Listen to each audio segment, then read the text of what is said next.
Yo, what is going on, everybody? Welcome into another episode number 6. It has taken us a while to get to 6 episodes of Walk Off Whiskey here on the Till Mets Do Us Part family of channels, if you will.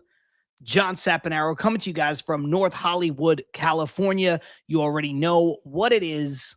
I appreciate all of you who jump in and join me for this Friday episode that is on the start of spring training eve, I guess.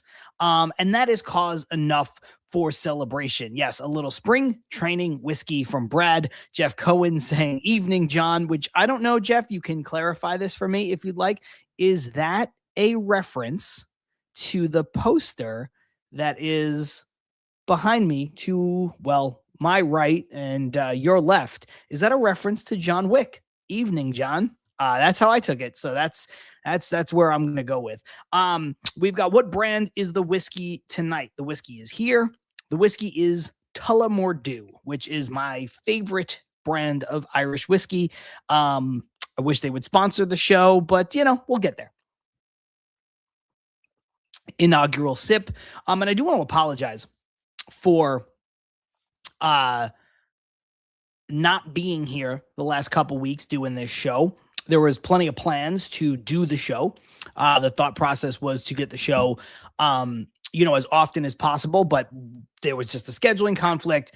Then there was preempting so that me and Ibby could do a different version of Till Mets Do Us Part. And then last week, the Mets Weekly folks, Carson, Andrew, and Frank asked me to jump on their show. And that's become a bit of a tradition around this time of year for either Ibby and myself or one of us to be a part of their show. So I didn't want to say no. I always love to collaborate and, cross-platform or whatever you want to call it. So I figured, with this being our secondary show, with this not being the main Till Mets Do Us Part, that I would jump on with Mets Weekly and do the grades for the offseason that just wrapped up for our New York Mets. So that's what we did. And now we are back to our regularly scheduled program, live on Twitter, live on YouTube, live on Substack. And I do mention live on Twitter, but I don't know what's going on with Twitter. If you tune into the regular show, if you tuned into Till Mets Do Us Part over the last couple of weeks, you know that there's been some kind of issue with Twitter getting the shows out there. Basically, you have to let people know that you are live you have to do it intentionally rather than Twitter letting people know that you are live. So there's some kind of issue going on with that. I'm trying to work through it. Ibby and I are trying to figure it out. But basically, the end result is the show winds up getting pushed out to less people on Twitter, which is a shame, because between my account and Ibby's account and the show account, we have 8,000, 9,000 followers across those 3 places. And so, viewership has been down a little bit as a result, which is kind of a fucking bummer. But it is what it is. And we plowed through. So if you are watching on Twitter, please feel free to retweet the show. Let other folks know that they can tune in. If you're watching on YouTube, and that's where a lot of the comments tend to come from, and I can see which place you are coming from. If you're watching on YouTube, you turn the notifications on, you're a subscriber, you get the alerts. It's easy. Twitter seems to be on the fritz every couple days now, in today's day and age. So, we try to work through it. I just reposted the show from the show account and from my personal account, to make sure that some people will see it, but we'll see what happens. We'll see where the viewership goes. We got KP Clink saying Brad knew that shit was going to be happening after he went deep earlier, talking about what Brad said earlier, which is baseball is back. We already have some tools talking about Alonso hitting a home run. Yes, it's exhausting to say the least. Ibby and I talked about this a little bit on Wednesday. Look, I don't root against these guys, right? Like Pete Alonso, for all intents and purposes, he was a really great Met, and he seems like a decent enough guy. I'm not going to root against him. I don't want to see him do poorly. I don't want to, wish ill will towards the guy. But when guys are off my team, I don't really care anymore. Like, I'm done. I'm over it. I'm moved on. And Pete Alonso was my favorite player on the Mets for the bulk of the time that he was here. So like, I don't know, man. People have to grow up. People got to screw on their heads a little bit better. And like, I'm not telling you can't like miss your favorite player, but this thought process that I've seen on Twitter since it happened and going all the way up until today, just like, oh, well, the Mets are crazy for letting this guy walk. Like, I don't know, man. Look, he's going to a place, a good situation for him. He can be the power hitter. He can be the cleanup hitter. It's easier to hit in Camden Yards than a lot of other places. He might have a big year, and good for him. But you shouldn't worry about that. You should be worried about what the Mets are doing. Yes, Jeff, thank you. Time to move on. Carson, speaking of Carson, saying, have a show to do, which I just alluded to, but just wanted to hop in to say Pete Alonso hitting a home run today, just one game, with the dead emoji.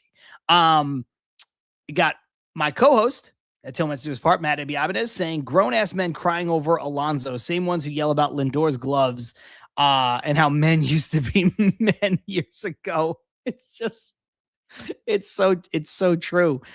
Stanley, I don't root for ex-Mets. I'm with you. Like I said, there's a difference to me between wishing ill. I don't want to see anybody fail, but I'm not rooting for them. I'm not like, it's over. You're not on my team. Like, I don't care what, the human side of me, like, I care what happens to you, right? Like, I try to have like empathy for everybody, but like in terms of your baseball career, like, I don't care. I'm not going to be locked in. I'm not going to be watching. I'm not going to be rooting for Alonso. I'm not going to be like, oh my God, like, you better, I hope he does well.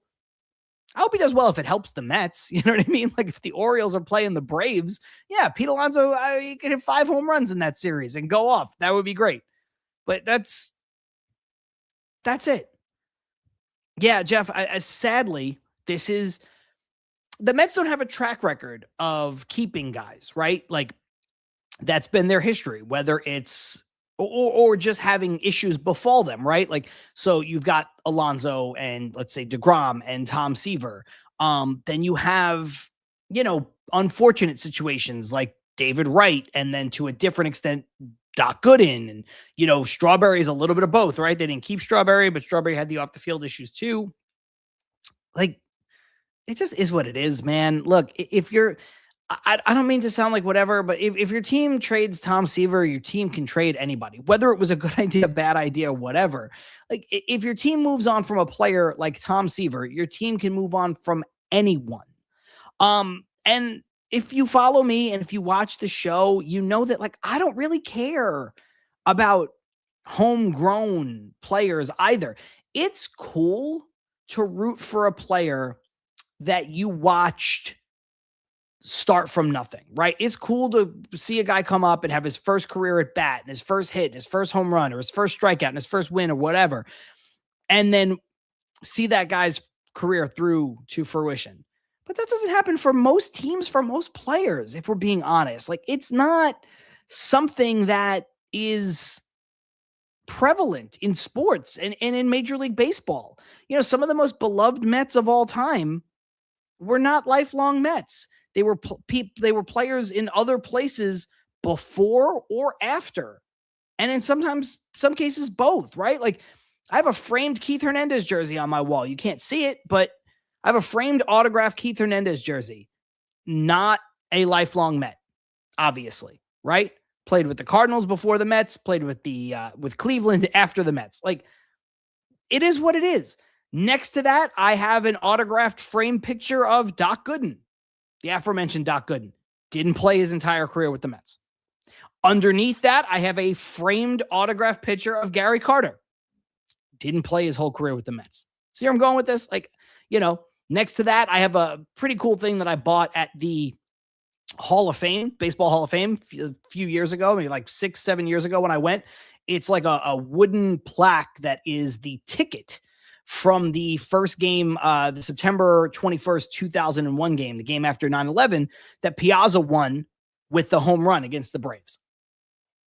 Mike Piazza, not a lifelong Met, right? Like, I mean, I could go on and on and on of the memorabilia that I have as it relates to the New York Mets. I've got a autographed Todd Frazier baseball cap. Obviously, not a legendary player, but a guy who didn't spend his whole career with the Mets. Pedro Martinez didn't spend his whole career. I've got another thing with Jesse Orosco and Gary Carter. Again, two guys didn't spend their whole career with the Mets. It doesn't matter, man, because at the end of the day, yes, stay true to the orange and blue. Like, that's all you have to do, man. Just root for your team. Just root for your team. Yeah. And I didn't want to keep going through them, Jeff, but yes, the frame picture behind me, Jose Reyes, a guy who didn't spend his entire career with the Mets. Now, the two that you can see and the two things above it that you can't quite see, those are all from the Queens Baseball Convention. Those are posters for the event itself, which I have hosted for the past 5 years. And 4 years ago, we started doing, or Keith started doing, kind of giving people who were part of the event framed, autographed by all the guests, the player guests and stuff, posters. So this is a little different because it is personal to me. It's an event that I've been a part of, like, myself, and that I've been at. And, so it's less about the player and more about the event itself. But you're right. I mean, Reyes is on there. So his autograph, the one next to it, Terry Collins, not a guy who spent his whole career with the Mets as a manager or otherwise, obviously. I know just off the top of my head, some of the other signatures on there, Hojo, Turk Wendell, who else is up there? Ray Knight, Greg Jeffries, right? Like R.A. Dickey, Billy Wagner. Any lifelong Mets? Not one lifelong Met in the bunch. So, I mean, it just is what it is. We can't make such a big deal about it. And so that said, I want to move on from it. I know it was going to be a topic of conversation. I didn't really want to talk about it, but here we are. What I want to talk about, in addition to whatever you want to talk about, and you know the rules, by the way, we talk until the drink is empty, hence the name Walk-Off Whiskey. What I want to talk about is spring training starting tomorrow. I think spring training is something that so many of us look forward to. And I've talked about it on the show before, where you look forward to something. Nothing is like spring training. You look forward to it like crazy, and then like a week into it, you just want it to be over. Because spring training is long, right? When you think about pitchers and catchers reporting to the end of games and the start of the regular season, it's like 6-7 weeks. It's a long, long time. The game, like when you first start to see guys show up, that's exciting. When you get the first games like you do tomorrow with the Mets, today in some other places, that's exciting. But then in about a week,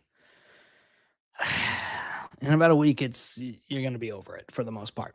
The only thing that I think keeps people a little bit more locked into spring training is that, and the Mets have some of this year, storylines and intrigue that relate specifically to the spring. We all want to get to the games. We all want to get to the games that matter. But the Mets have Bo Bichette learning a new position. So seeing him on the field for the first time, playing third base, that's going to matter. Seeing him on the field playing third base throughout spring and seeing how he is and how he gets better and what he does, that's going to matter. Same thing with Jorge Polanco playing first base. Seeing that kind of day in and day out, and we know they won't play every day, whatever, but seeing that throughout the course of spring training, that's going to be interesting. Seeing Carson Benge try to win a job in right field, that's another thing that keeps people locked in. That's going to be interesting. And then, of course, we just have the new look Mets. So seeing how all of these guys mesh together, I think that will also be interesting. So I can't speak for anybody else, but I think that maybe this spring training is going to be a little bit more interesting for the most part than spring trainings past, Because when you move on from players like the Mets have moved on from, it's not ho-hum, rinse and repeat, right? We could talk about Pete Alonso and Brandon Nimmo and these guys and the positives and negatives. We could ignore it. We should start to ignore it. But the point is, when those are the guys and they're here every year, you kind of can speed run through it, right? You kind of can just try to skip and get to the thing because you want to see, like, you don't need to see Pete Alonso hitting home runs in spring training. Who cares? But you do care about Carson Benge. You do care about what Bo Bichette looks like at third. You know, I know that the competition's not real a lot of times, but you do want to see what Luis Robert Jr. looks like, right? Having his at-bats. Mets trying to see if they can unlock something, get him to be healthier, of course, but also closer to his potential. You know, you start to see that stuff, and then it becomes more and more intriguing. So to me, spring training it's exciting when it starts. It can be tedious, but I think where we're at this season, it's going to be more exciting spring training than we've seen probably in the last handful of years. Ken Thal saying, I'm having some whiskey myself. Cheers to you. I am drinking that Tullamore Dew. If you want to tell me, Ken, what whiskey you're drinking, we will, we'll compare. We'll see if I've ever had it or whatever the case may be. Ibby, thank you for doing some work. 19 in here on the YouTube side, only 9 likes. Smash that like button. We are closing in on 1,550 subs. So come on and grow with us. Yes, hit the like button if you like what you're listening to. Helps the algorithm. And like I said before, repost the video. And this show, like Till Mets Do His Part, the flagship show, will be available as a audio podcast later on tonight as well. The audio version of the podcast usually drops a couple hours after we wrap up the live show, whether that's Till Mets Do His Part on Wednesday or Walk Off Whiskey here on a Friday. So not only can you watch us on YouTube, not only can you watch us on Twitter, not only can you watch us on Substack, but you can listen wherever it is you get your podcasts. Ibby also wants to see all of the Carson Benge at bats. I agree. I think that's going to be the most intriguing part of spring, is whether or not Carson Benge actually makes the team. Stanley, speaking of making the team, asking, John, who will start at shortstop until Lindor returns? I'm not in the front office, obviously.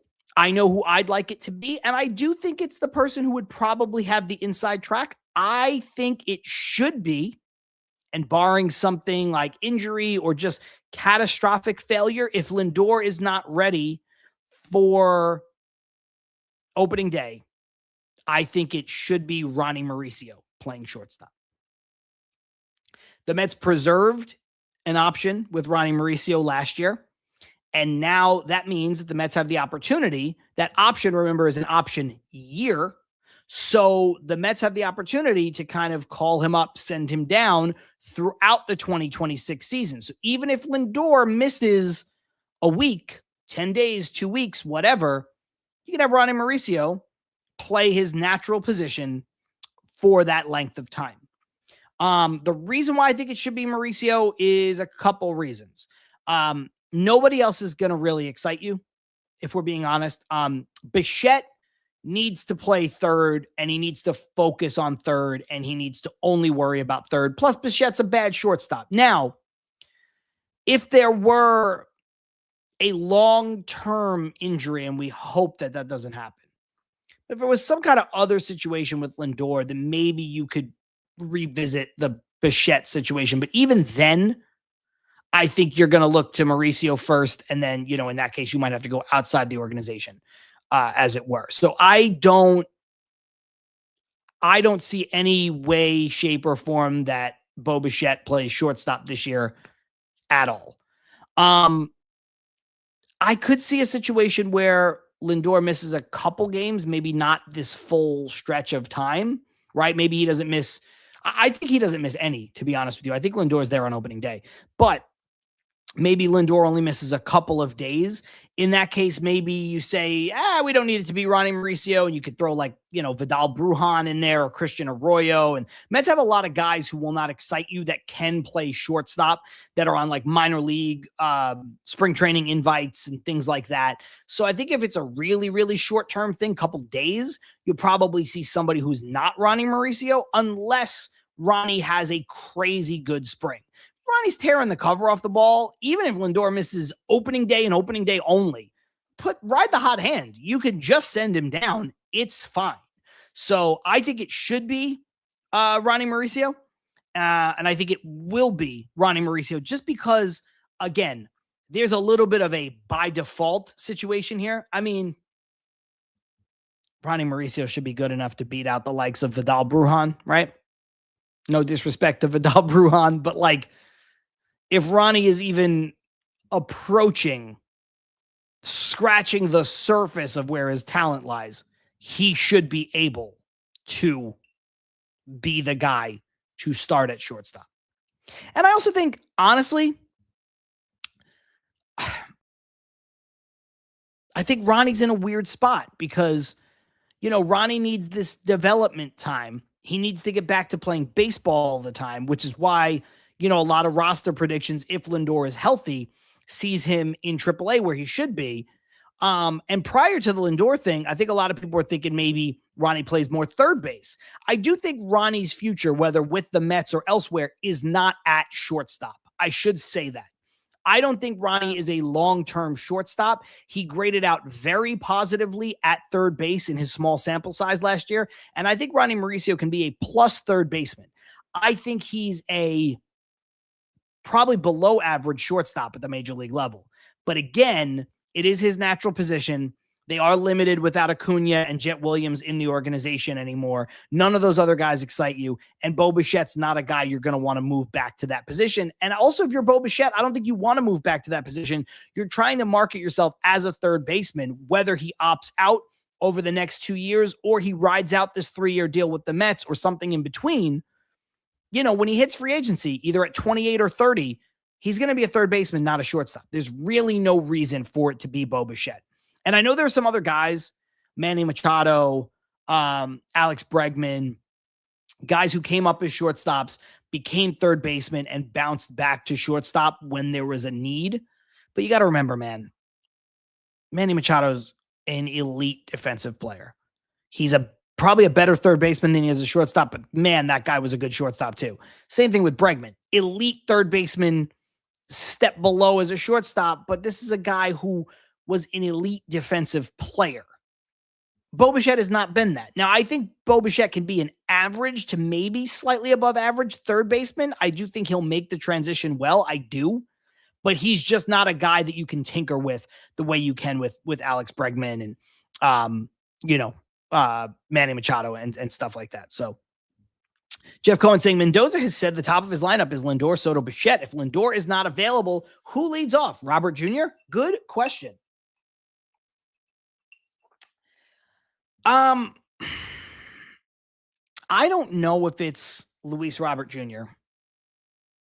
unless that guy unlocks something. I just don't think, look, I think there's a situation. I said this on the show. I said it on Twitter too. I think a lot of people are going to be pleasantly surprised by Luis Robert. Even Ken Thal uses those same words. Will be a huge pleasant surprise. I'm really bullish on Luis Robert Jr.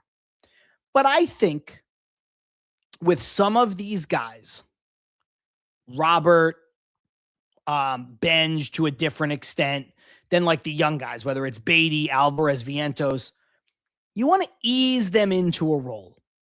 I could see a situation where Robert, hits 25 home runs for the Mets, steals 25 bags, right? Maybe he can go 30-30. Like I know that's lofty, but he has the talent to do it. He's one of the most talented pure baseball players in the sport.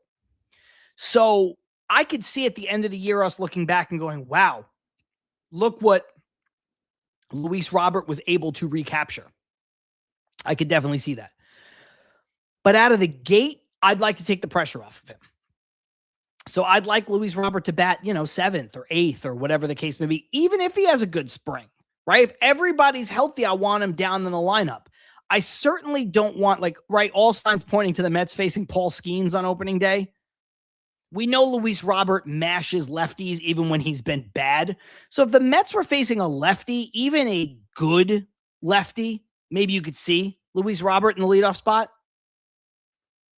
I don't know if I want Luis Robert in the leadoff spot against Paul Skeens on opening day. You know what I'm saying? Now, I see what you mean. If not him, then who? I don't know. I would probably go veteran presence then, right? Even though it would be out of character, like maybe I'd bump up Marcus Simeon. I know that's not going to excite anybody. What I'm trying to do is keep Soto and Bichette 2 and 3, because the obvious candidate with Lindor not there is probably Bichette. Bichette has hit some leadoff in his career. You know, you kind of get a different dynamic there with Bichette in front of Soto, but I think Soto needs Bichette's protection. So I would go, if I had to pick today, if Lindor is not ready, I'd probably go Marcus Simeon leading off. Could change, but KP Clink saying, Jeff had the same thought a couple days ago. Robert Jr. was my first thought, even though that could be dangerous. Yeah. Exactly. I just think it's a situation. Look, if you told me, let me hedge it, or let me use this as the comparison. If you told me that by June, Luis Robert Jr. is hitting 4th or 5th in the Mets lineup because he's become more like the guy from 2023, I'd buy more into that than I would of Luis Robert Jr. leading off on opening day, because he doesn't do things that are great for a leadoff hitter, save for the fact that he's fast and he steals bases, right? But like his on base percentage, even at the best of times, is low. He's a guy who wants to swing. He's a guy that wants to hit. His best, hitting tool is the fact that he hits the ball tremendously hard. I don't want to take that away from him. Now, again, if we're talking about for a day or two or a week, could you get by? Yeah. I don't love it. I don't love it righty-righty. I don't love it versus Paul Skeens. I don't love it with the pressure. There's just a lot that I don't like about it. So, Clink saying, I could go with Polanco leading off if you want to go the veteran route. You could do that, I suppose. It would also give you a similar dynamic, Clink, in that Lindor, obviously a switch hitter, Polanco a switch hitter. So you are losing some of what Lindor gives you in terms of the base running, but you're getting a guy who's going to give you a pretty good at bat, a guy who last year cut his strikeout rate in half. So if he's that guy, going to get on base a bit more. And he's the kind of player that I think could give you some options. So that's what I would do. I think I would go, if Lindor is not ready, I'm going the veteran route. I'm going Simeon. I'm going Polanco. I think that's where I would go if you needed a leadoff hitter for, whatever, a week, 2 weeks, 10 days, something like that. Cheers. As I drop my coaster, which makes for bad audio because it got stuck to my glass because condensation. Anyway, Stanley, Benge should get a chance at right field. I think Benge is going to have, and I say this with all of the emphasis, Benge will have every single possible chance to be the starting right fielder.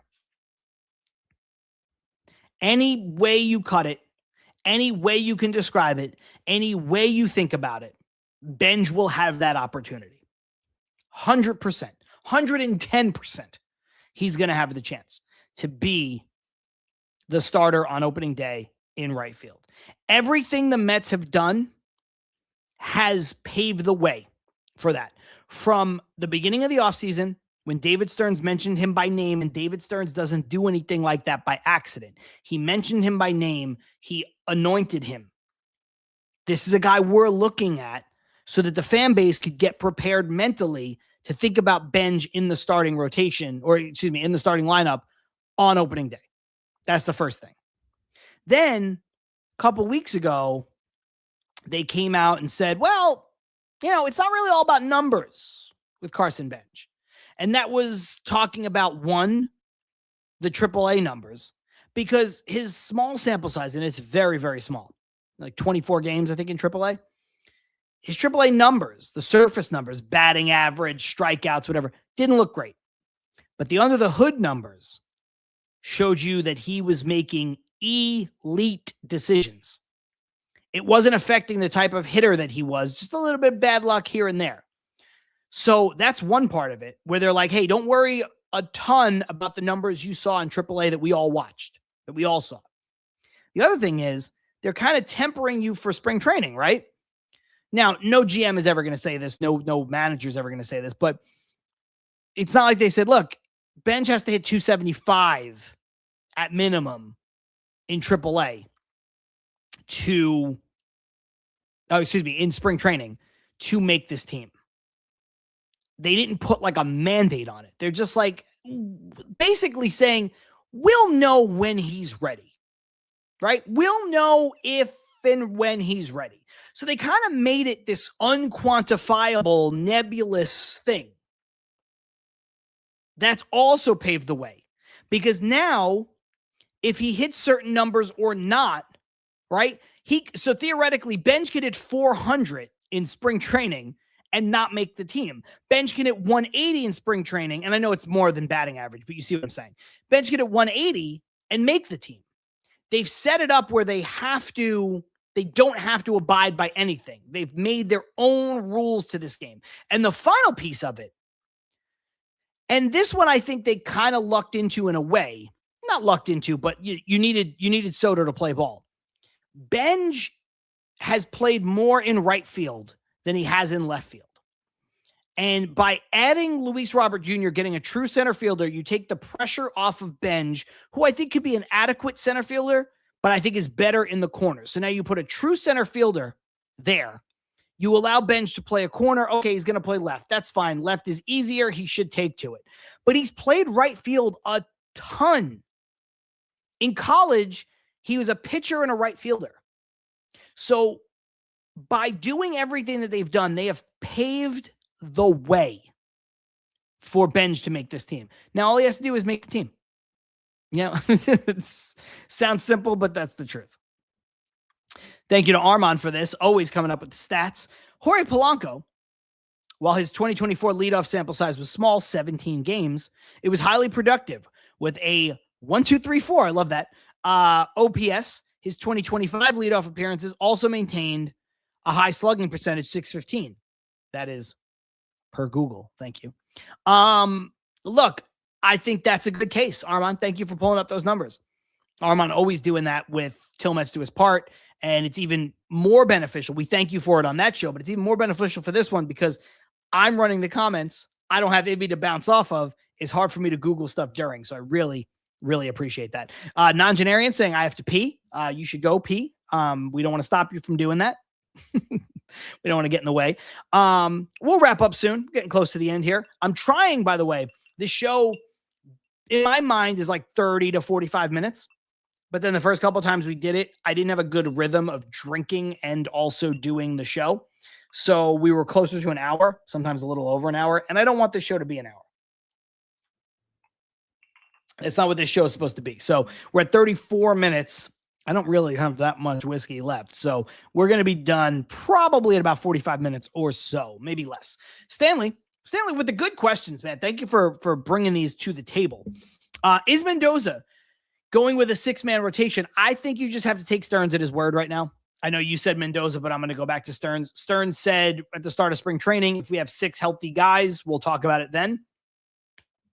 That's what you got to look at, Stanley. Like, are there 6 healthy, productive starters?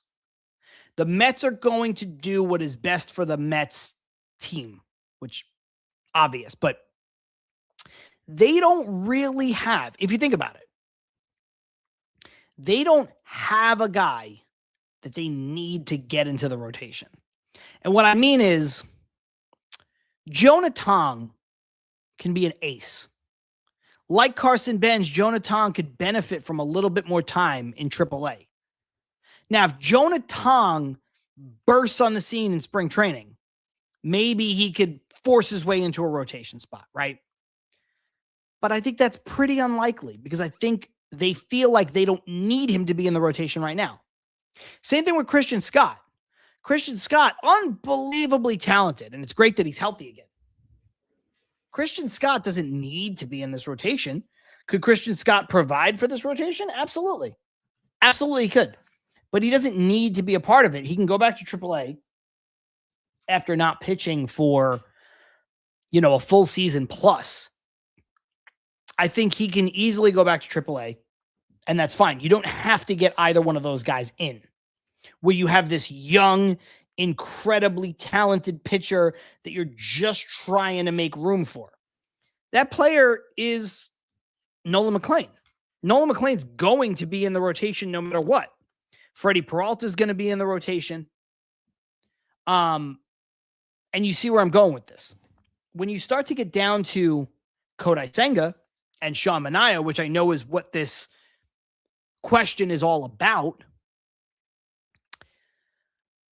I don't think the Mets feel super indebted to either one of those players, especially Kodai Senga right now. I know they're both getting paid millions of dollars. Now, Sean Manaea is getting paid a lot more than Kodai Senga because of track record and when he was a free agent and all that stuff. But the Mets are looking at these guys saying, I don't know, it'd be a lot to pay, but one of them could go to the bullpen. Both of them could go to the bullpen for all I care.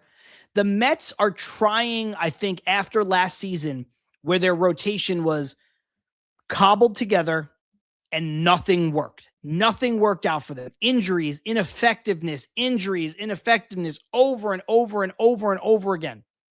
They're just like, we are going to put out the best rotation that we possibly can. Headlined, hopefully all season, by Freddie Peralta and Nolan McLean. So will they go to a six-man? Maybe. Do they have to? I don't think so. I think if they go to a six-man, though, that's pretty good, because that means that Peralta, McLean, Holmes, Peterson, Senga, and Manaea are all healthy and are all pitching well.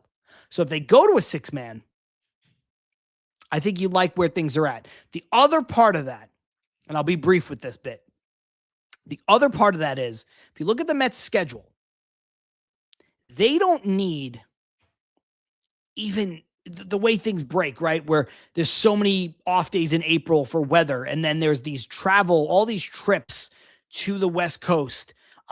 It's 4 separate trips in the first 2 months, basically, which somebody like me who lives out here loves it. For the Mets, it's brutal. I understand that. But they have so many off days built in. There are times where they barely need a 5th starter for like 6 weeks, 8 weeks of the season. So to push it to a 6th starter feels difficult. That's the other thing. That's the other part of it. Shout out Toria, that British Mets girl. As if I managed to catch you when I'm not drinking. Enjoy listening, though, until sleep time. I appreciate that. It's tough out there. LA to London, LA to the UK is a tough time jump. I have done it. It is difficult. So I appreciate you being here at all. Thank you for the comment. Chrissy checking in, saying, you know exactly why I'm here. Where's the MF in whiskey? We got you. It's here and it's almost done. Chrissy, you showed up, at a good time or a bad time. I don't know. Probably got 1 sip left. So I think we're going to come in at that 45-minute mark, which is perfect. But yes, Chrissy, I'm drinking whiskey. Okay. I know you seem to think that it's not real and people don't actually like whiskey, but I enjoy it very much. Chrissy called me a fraud because, 2 times in the past. One time I did walk off whiskey and it was right after New Year's and I was whiskeyed out. And so I did the show just drinking hot tea because I wanted to do the show and I didn't want to drink. And then I think 2 weeks later, I did the show and I had a coffee mug because all of my whiskey glasses were, my rocks glasses were in the dishwasher. I kind of screwed up the timing. So I was drinking whiskey from a mug and I don't think she believed me. And she still doesn't believe me, but that's the thing. It looks like apple juice. Walk off tea. Why not? You can have walk-off tee. Armand, who would get the first chance at a call-up, Scott or Tong? Great question, and I'm going to be honest with you guys. I don't know.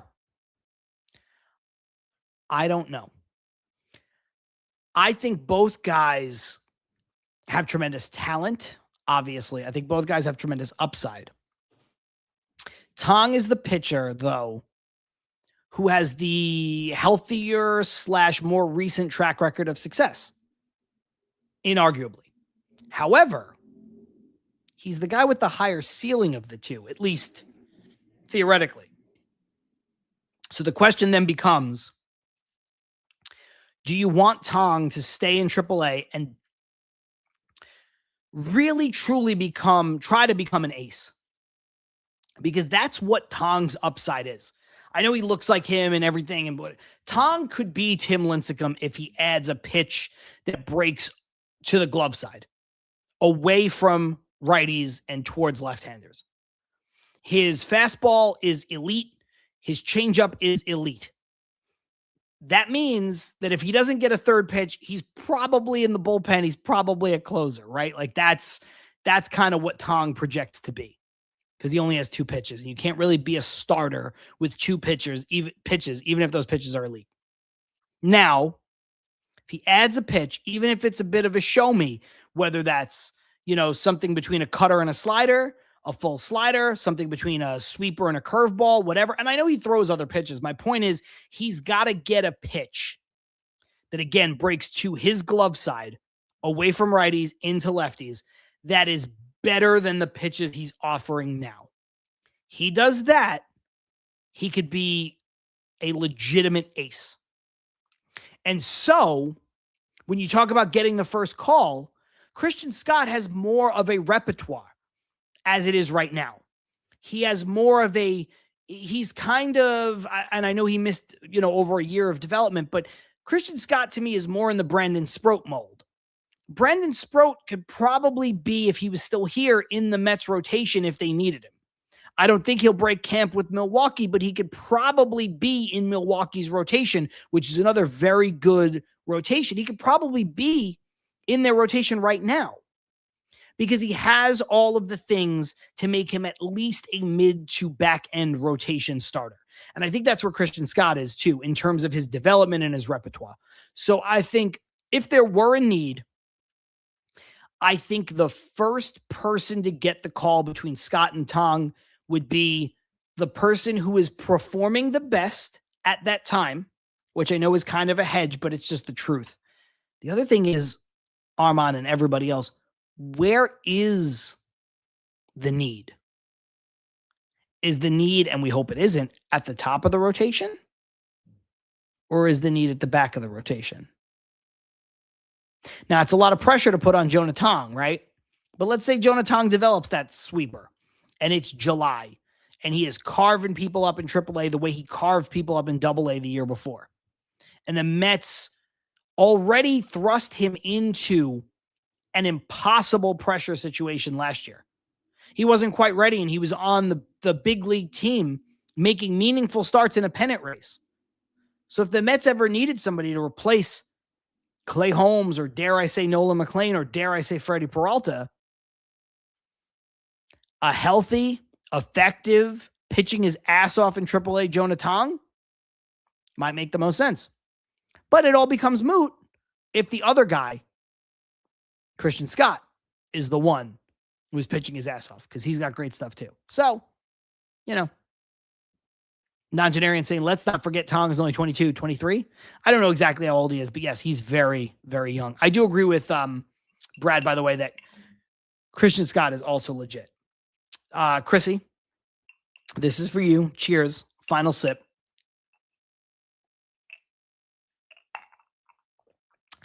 You guys know what that means. Glass is empty.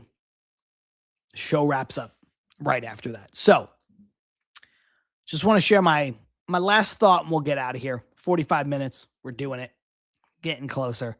I'll try to get under 45 minutes next week. Tomorrow, Mets spring training games start. And it is and it should be, and I know it was for me, especially when I lived in the cold weather, a celebration. I know they say hope springs eternal, but the Mets should have a really good team this year. If nothing else, the Mets are going to have a very interesting team this year. And I already alluded to that at the top of the show with the storylines going into spring training. For those of you who live, and I know I'm dressed like it's cold. It actually is cold here by LA standards. It was 38 degrees this morning. It's warmer now. Sun's out, whatever. It's only 5 p.m. here, so it's not terrible. But it's cold. Today was cold, legitimately cold.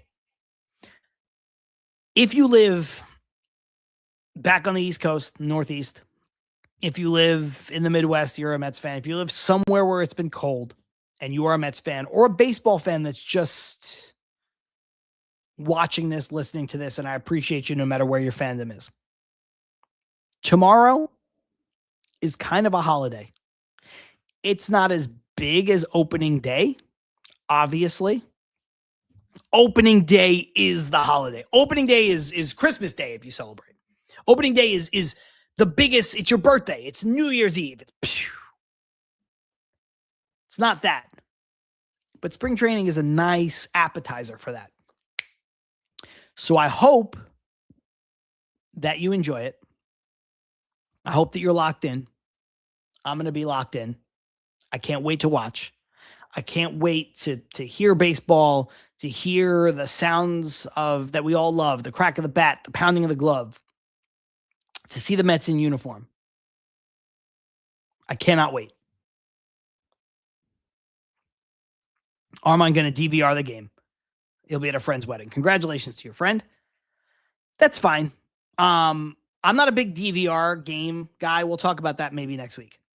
Just saying. Brad saying MLB opening day should be a national holiday. I don't think it'll ever get there, but yeah, for us baseball fans, it really should be. It's a bummer when you're working during the day and your team plays at like 1:00. That sucks. It does. For a long time, I worked a weird schedule where I traveled and worked on the weekends. So like if opening day was on a Thursday or a Monday or a Tuesday or whatever, I could watch it. It didn't matter. Didn't matter if I was in New York or LA. So I get it though. For some folks, they're like, game's at 1:10. I'm at work. There should be some kind of opening there, some kind of allowing you to watch the game. You could always play hooky. You didn't hear from me. You could always make yourself available to watch the game. Let's just put it that way. And I'll leave on this one from Non-Generian. 2026 Mets, low floor, high ceiling. It's true. I don't think crazy low. They still have stars, but I think that's the swing. If I told you that the Mets in 2026 would win 83 games, which is about what they won last year, I think, or they won 103 games, I think you'd believe me. And I think you'd believe any number in between. It's a 20-game swing. That is enormous. And I know it's very difficult to win over 100 games. I'm not trying to poo-poo it. I'm just trying to pick some round numbers. I think the Mets are probably going to win somewhere in the mid-90s. If I had to guess, we'll do our bold prediction show on the regular Till Mets Do Us Part show, which is coming your way in about a month. We're going to do it the day before opening day. So that'll be Wednesday, March 25th. And that's when I'll really lock in on a prediction for the record. But again, just to say, if the Mets won 83 games, you might believe me. Now, the Mets aren't going to be terrible. Some idiots think the Mets are going to win 73 games. It's insane. The Mets are going to have a winning record. But if you said things break wrong and the Mets win 83, I think there are a lot of people that would buy that. If you said everything breaks right and the Mets win 103, a lot of people would buy that. So I like this to go out on. Low floor, high ceiling. And if nothing else, again, I think they'll be good. But if nothing else, they will be interesting. 49 minutes, probably 50 when it's all said and done. I appreciate you guys. The drink is empty, so I am out. I will see you next week, Wednesday, 5:30 p.m. Eastern, alongside Ibby for Till Mets Do Us Part. Remember to subscribe to the channel here on YouTube if you like what you're watching, so you never miss an opportunity to be in the live comments, not only for Walk Off Whiskey, but for Till Mets Do Us Part as well. If you missed any of the show and you want to go back and watch it, you can do that on our Substack. You can do that on our YouTube. You can do that on our Twitter. Anything you missed from before, as soon as we're done, you can go back and watch the whole thing. If you wait about an hour or so, you can even listen to the show wherever it is you get your podcast, Apple, Spotify, Amazon. It is available in those places. I will see you all next week. Enjoy opening day of spring training. And yes, LG.